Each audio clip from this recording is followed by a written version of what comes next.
Hi everyone. सो कल मैंने एक वीडियो बनाई थी टीसीएस के लिए। तो आप लोगों ने काफी बोला उस पे कि मैं कोडिंग को लेकर भी एक वीडियो बनाऊं।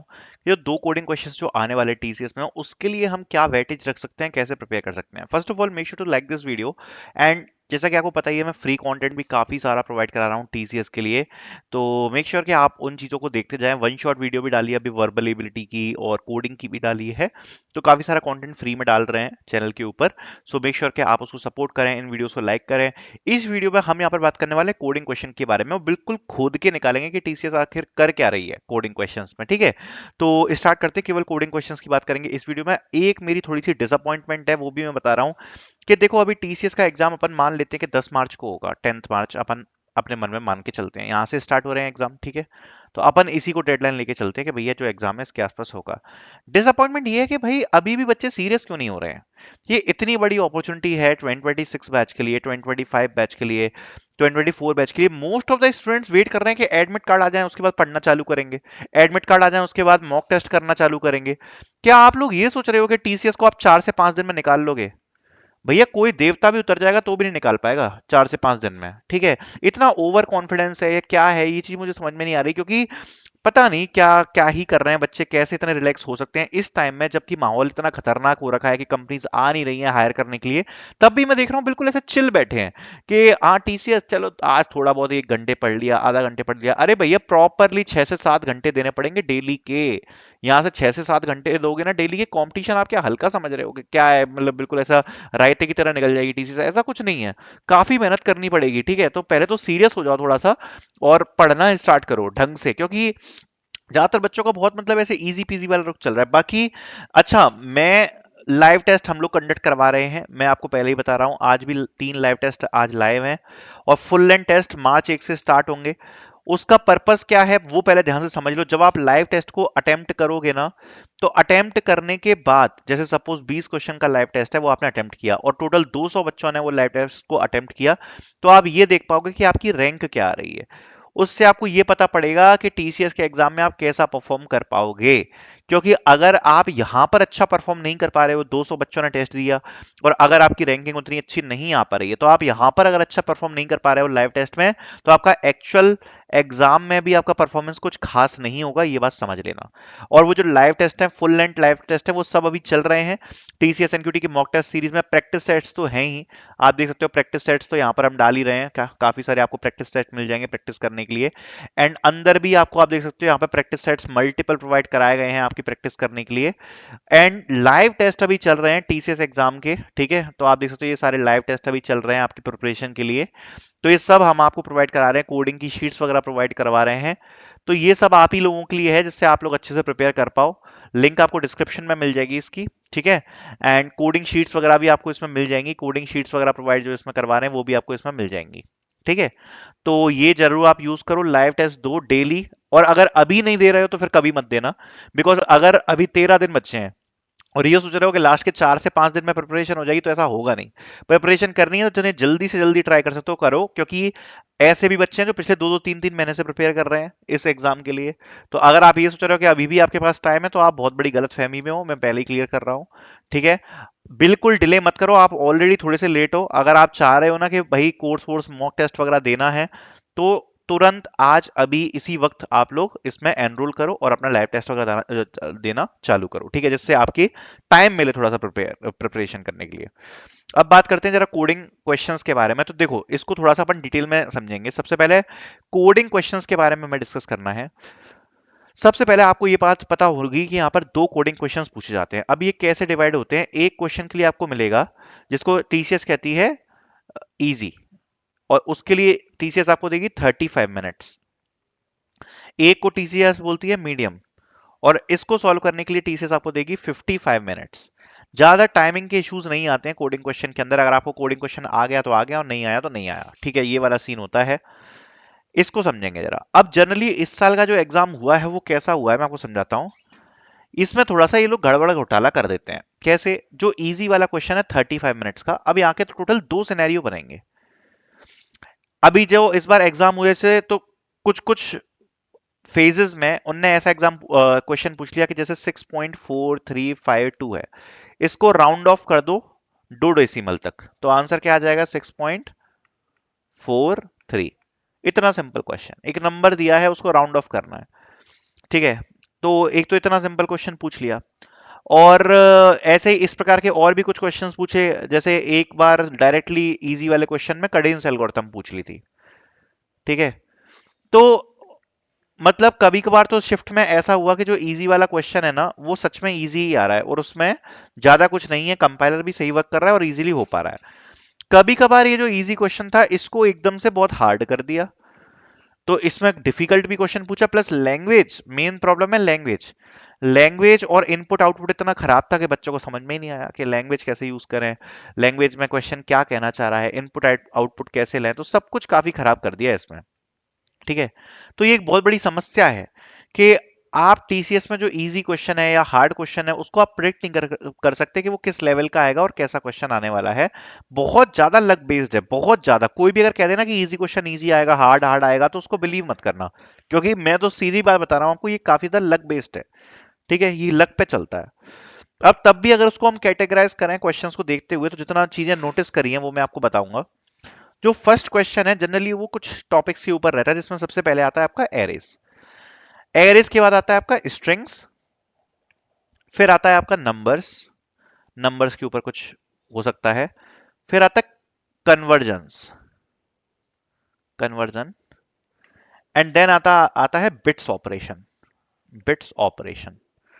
ये कुछ टॉपिक हैं जिसके ऊपर आपका फर्स्ट क्वेश्चन बेस्ड हो सकता है। सेकंड क्वेश्चन जो है वो भी एरेज, स्ट्रिंग्स। जनरली एक आध बार हमने क्वेश्चन देखा है इसका, मतलब थोड़ा सा ऊपर लेवल का आते हुए, तो recursion plus basic DP plus basic graph, ठीक है, या प्लस कॉम्प्लेक्स एल्गोरिथम। जैसे कि स्लाइडिंग विंडो वगैरह से भी क्वेश्चंस पूछे हैं, ठीक है। सो उसके रिलेटेड भी जो क्वेश्चंस हैं वो आ जाते हैं कॉम्प्लेक्स एल्गोरिथम को लेकर। तो जनरली इस प्रकार के क्वेश्चंस जो है आप यहाँ पर एक्सपेक्ट कर सकते हो। सबसे पहले मैं इजी वाले क्वेश्चन पे जाऊंगा। इस बार जो एग्जाम हुआ है तो काफी उसमें हमें डिफरेंशिएशंस देखने को मिले हैं। कभी कभी कभार तो इजी क्वेश्चन में सच में इजी आ गया, कभी कभार में उसको काफी ज्यादा हार्ड लैंग्वेज में कर दिया। इसको प्रिपेयर करने का कोई सिंपल तरीका नहीं है, मैं आपको सच्चाई बता रहा हूँ। टीसीएस के लिए अगर कोडिंग प्रिपेयर करना चाह रहे हो कुछ बहुत ऐसे अल्ट्रा प्रिपरेशन की जरूरत नहीं है, क्योंकि जैसा मैंने बताया काफी लक बेस्ड रहता है कि क्या आ जाए आप उनको पता नहीं रहता। सबसे पहले तो एरेज एंड स्ट्रिंग्स लगभग सिमिलर से ही क्वेश्चंस होते हैं इन दोनों के। ये टॉपिक मिला के मैं कहूंगा कि अगर आप 25 से 30 क्वेश्चन भी मीडियम लेवल के ठीक ठाक करके जा रहे हो ना, मीडियम लेवल के, यहां से आपका फाउंडेशन बन जाएगा 25 से 30 क्वेश्चन, ठीक है, 25 से 30 क्वेश्चन एरे और स्ट्रिंग मिला के, ठीक है। अगर आप करके जा रहे हो, आपका ये है कि बेसिक्स अच्छा क्लियर होना चाहिए और प्रॉब्लम सॉल्विंग मीडियम लेवल के क्वेश्चंस हों। ये नहीं कि बच्चों वाले क्वेश्चन पढ़ के जा रहे हो कि भाई स्ट्रिंग को रिवर्स करना है। इन सबको क्वेश्चन नहीं मानता मैं, ठीक है। लॉजिक एंड आपका अंदर से फाउंडेशन अच्छा करने के लिए 25 से 30 टीसीएस के लिए एटलीस्ट एरे और स्ट्रिंग्स के मैं बोलूंगा करके जाना। फिर आता है आपका नंबर्स, ठीक है। नंबर्स में कैसे क्वेश्चन आते हैं, रिलेटेड टू प्राइम नंबर्स हो गया, और अजीब अजीब के क्वेश्चन होते हैं। Check if N is a good number और नॉट, और उसकी फिर पर्टिकुलर कंडीशन होती है। तो नंबर से रिलेटेड जो क्वेश्चंस आते हैं उसमें एक तो ये मॉड्स वगैरह के जो ऑपरेशन होते हैं ना, कि मॉड्यूलस करना है, इतने नंबर से मॉड करना है, इतने से करना है, या फिर ये डिजिट निकालनी है वो डिजिट निकालनी है, तो ये डिजिट बेस्ड नंबर बेस्ड जो क्वेश्चन है वो नंबर्स के आते हैं। 5-6 क्वेश्चन भी इससे कर लोगे तो ठीक हो जाएगा, समझ में आ जाएगा। 5 से 6 क्वेश्चन भी बहुत है, ठीक है। कन्वर्जन अगेन एक ऐसा टॉपिक है कि अगर इमीडिएटली आ गया तो प्रॉब्लम हो जाएगी। कन्वर्जन क्या होता है एक बार देख के चले जाना, कि बाइनरी टू डेसिमल क्या होता है, डेसिमल टू बाइनरी क्या होता है, डेसिमल टू ऑक्टल क्या होता है, डेसिमल टू आपका जितने भी टाइप के कन्वर्जन होते हैं ना, डेसिमल टू ऑक्टा क्या होता है, ऑक्टल टू डेसिमल क्या होता है, हेक्सा क्या होता है, ये सारे जो आपके कन्वर्जन्स हैं इनको एक बार देख लेना कि इनकी एल्गोरिथम क्या होती है, बेसिक कन्वर्जन क्या होते हैं, ठीक है। एंड इसके बाद आता है आपका बिट्स ऑपरेशन, बिट्स ऑपरेशन। तो बिट्स ऑपरेशन वाले जैसे क्वेश्चन है, फॉर एन एग्जांपल एक्सऑर के ऊपर क्वेश्चंस हो गए, ठीक है, और आपके एंड ऑपरेशन और ऑपरेशन बिटवाइज जो रहते हैं, ये वाले जो क्वेश्चंस हैं ये भी इंपॉर्टेंट है। एंड बाइनरी नंबर्स वाले जो क्वेश्चंस हैं वो, ठीक है, बाइनरी नंबर्स के क्वेश्चंस, तो ये आपके इसमें इंपॉर्टेंट आ जाते हैं, ठीक है, तो ये थोड़े बहुत देख के चले जाना, 5 से 10 क्वेश्चन भी देख लिए तो ठीक हो जाएगा। एंड इसमें एक्सॉर वाले क्वेश्चन जरूर देखना, इंपॉर्टेंट है एक्सॉर और एंड ये सारे जो ऑपरेशंस होते हैं। एक्सॉर में जैसे आपको पता रहता है ना, सेम सेम डिजिट जो होती है एलिमिनेट हो जाती है, वो वाला जो सीन रहता है इसमें, तो उस टाइप के क्वेश्चंस एल्गोरिथम्स वगैरह पे पूछ लेते हैं। इतना अगर कर लोगे तो ये है कि हाँ मतलब इतना प्रिपेयर हो गया फाउंडेशन के हिसाब से। बाकी देखो टीसीएस का मैंने जैसे बताया ना, थोड़ी सी लैंग्वेज गंदी होती है इनकी, मतलब जो क्वेश्चंस फॉर्म करेंगे, अभी हमने वन शॉट भी वीडियो डाली तो बड़ी कॉम्प्लेक्स उसमें करते हैं। उसके लिए हमने कुछ अभी शीट्स वगैरह भी प्रोवाइड कराई हैं, मैं आपको दिखा देता हूँ। ये तो शायद सॉल्यूशन की शीट है। ये ठीक है, तो ये जो शीट्स हैं, ये शीट्स भी हमने प्रोवाइड कराई हैं अपने कोर्स के अंदर। ये वाला जो कोर्स है अपना, इसमें आपको मिल जाएंगी प्रैक्टिस कोडिंग के अंदर। तो हमने क्या किया, डायरेक्ट क्वेश्चंस प्रोवाइड नहीं कराए हैं, कॉम्प्लेक्स लैंग्वेज में ही प्रोवाइड कराए हैं, जैसा आप खुद देख सकते हो। ये जो शीट्स है ना, ये आपको पूरे कोर्स में मिल जाएंगी। तो जैसे ये क्वेश्चन वाली शीट है, जिसमें पूरे जो क्वेश्चंस हैं वो मेंशन है। आपको कोई भी क्वेश्चन डायरेक्ट दिख रहा है इसमें? आप खुद देख लो, शीट में कोई भी क्वेश्चन आपको डायरेक्ट नहीं दिखेगा, सारे क्वेश्चन आपको कॉम्प्लेक्स दिखेंगे और टेस्ट केस एक्सप्लेन्ड नहीं दिखेंगे। क्यों? टीसीएस सेम काम करती है कि टेस्ट केस नहीं करती एक्सप्लेन, ठीक है, और सारे क्वेश्चंस जो हैं वो थोड़े से कॉम्प्लेक्स होते हैं पढ़ने में। जैसे अगर आप देखोगे तो इसमें लिखा है, within a high security intelligence dispatch tokens are separated strictly by spaces, some tokens represent classified numerical codes while others are textual components. A numerical token is deemed clean if it does not contain the digit 9 in any position. Your mission is to scan the dispatch and identify the largest scan number token. If no such numeric token exists, return -1. Tokens are separated by space. Valid number contains only digit. No numeric token has leading zeros. So इसमें अगर आप देखोगे तो ये मतलब basically एक complex language का ही question है जो आपको इसमें देखने को मिलेगा, ठीक है, इनपुट और आउटपुट। सो यही बेसिकली आपका होता है। इस टाइप के जो क्वेश्चंस होते हैं वो टीसीएस यहाँ पर पूछती है। सो तो वो जो कॉम्प्लेक्सिटी है वो आपको समझ में आनी चाहिए कि भाई जो क्वेश्चन है आप कैसे करोगे, ठीक है। तो जैसे फॉर एग्जांपल आपका ये क्वेश्चन है, तो इसमें कुछ रूल्स हैं और जो लैंग्वेज वगैरह दी हुई है, ये उस हिसाब से ही दी है कि भाई ये टीसीएस के हिसाब से क्वेश्चन बने, ठीक है। तो ये आपकी जो इस प्रकार की जो आपकी प्रैक्टिस शीट्स हैं वो आपको यहाँ पर डेफिनेटली देखने को मिल जाएंगी, जिसमें आपको इस प्रकार के जो क्वेश्चंस हैं वो देखने को मिल जाएंगे। सॉल्यूशन शीट्स भी इसकी प्रोवाइड करा रखी है, जैसा कि आप देख सकते हो, ठीक है। ये पूरी सॉल्यूशन की शीट है। तो ऐसी जो शीट्स हैं ये हमने प्रोवाइड करा रखी है, और इसमें ऐसा नहीं है थोड़े बहुत क्वेश्चन है, बहुत सारे क्वेश्चन आपको प्रैक्टिस के लिए मिल जाएंगे। मतलब 100 क्वेश्चन तो हम देंगे एटलीस्ट इसमें प्रैक्टिस करने के लिए, तो आप अपने हिसाब से जो भी टॉपिक्स है उसको देख सकते हो। बाकी जैसे मैंने बताया आपको लाइव टेस्ट चल रहे हैं, तो लाइव टेस्ट तो है ही हेल्पफुल, और बाकी ये जो शीट्स हैं ये भी आपको हेल्प करेंगे, ठीक है। तो ये चीज हमारी हो गई डिस्कस। तो ये सब है टीसीएस का फंडा। फिर आता है आपका जो सेकंड क्वेश्चन है मीडियम वाला। जैसा मैंने बताया कि ये देखो, इसका टीसीएस ने लेवल बढ़ा दिया है। इसमें मैंने स्लाइडिंग विंडो का क्वेश्चन देखा है पिछली बार, स्लाइडिंग विंडो का। एक बार इनने ग्राफ से भी क्वेश्चन पूछ लिया था, डीपी का भी क्वेश्चन पूछ लिया है, एलसीएस वगैरह, एंड ट्रेवलिंग सेल्समैन वाली प्रॉब्लम एक बार पूछी है। एंड इस बार भी अगर आप देखोगे ना, जो वो वाले क्वेश्चंस थे, मतलब ऐसे क्वेश्चन थे जो थोड़े से कॉम्प्लेक्स एल्गोरिथम या लूप्स पे हों। तो कॉम्प्लेक्स एल्गोरिथम और लूप आप एक्सपेक्ट करना कि सेकंड क्वेश्चन में आ सकता है, थोड़ा सा डिफिकल्ट क्वेश्चन आ सकता है। इसके लिए भी मैं आपको सजेस्ट करूंगा कि देखो, किसी भी चीज में बहुत ज्यादा इन डेप्थ जाने की जरूरत नहीं है। स्लाइडिंग विंडो के 4 से 5 क्वेश्चन, ठीक है। डीपी के इंपॉर्टेंट 5 से 10 क्वेश्चन, बेसिक बेसिक, ठीक है, बेसिक इजी वाले। ग्राफ की केवल स्टैंडर्ड एल्गोरिथम्स। एंड मेन चीज ये है कि आप एल्गोरिथम्स और जो कॉम्प्लेक्स लूप्स वाले क्वेश्चंस हैं वो आप प्रैक्टिस करो, ठीक है। अगर आप पेड ले रहे हो हमारा टेस्ट, तो आप ये शीट्स वगैरह को यूज कर सकते हो, इनमें आपको मिल जाएंगे क्वेश्चंस वगैरह। इस टाइप के जो क्वेश्चंस हैं स्ट्रिंग्स वगैरह के, ये आप कर सकते हो यूज, ठीक है।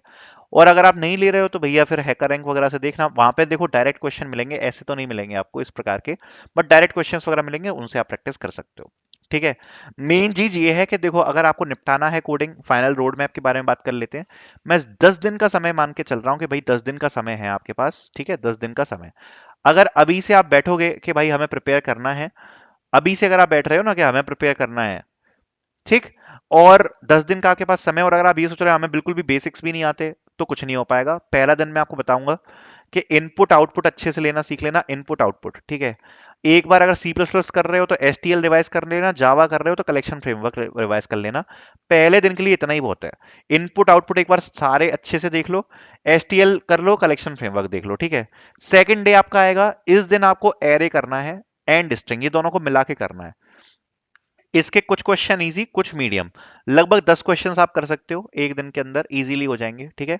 अगले दिन जो थर्ड दिन आएगा, इसके अंदर भी एरे और स्ट्रिंग के 10 क्वेश्चन, ठीक है। ये 20 क्वेश्चन आपके हो गए, आपका फाउंडेशन थोड़ा सा स्ट्रांग हो जाएगा, ठीक है। इसके बाद आपको एक पूरा दिन मैं आपको दूंगा जिसके लिए आप बेसिक बेसिक जितने भी कन्वर्जन्स हैं वो कन्वर्जन पढ़ लो, ठीक है। कन्वर्जन्स पढ़ लो, प्लस जो बाइनरी ऑपरेशन वाले क्वेश्चंस हैं वो पढ़ लो, बाइनरी ऑपरेशन वाले। इसके लिए कोई नंबर नहीं है, जितने में आपको समझ में आ जाए क्वेश्चंस उतने पढ़ लो, ठीक है। पांचवा मैं आपको बोलूंगा बिट्स ऑपरेशन, इसके लिए आप एक थोड़ा सा समय दो, बिट्स ऑपरेशन के 4 से 5 क्वेश्चन एक दिन में आप पढ़ो, ठीक है। प्लस बेसिक रिकर्जन अगर कर सकते हो तो बेसिक रिकर्जन यहां से करना स्टार्ट कर देना, 4 से 5 क्वेश्चन बेसिक रिकर्जन के कर लेना।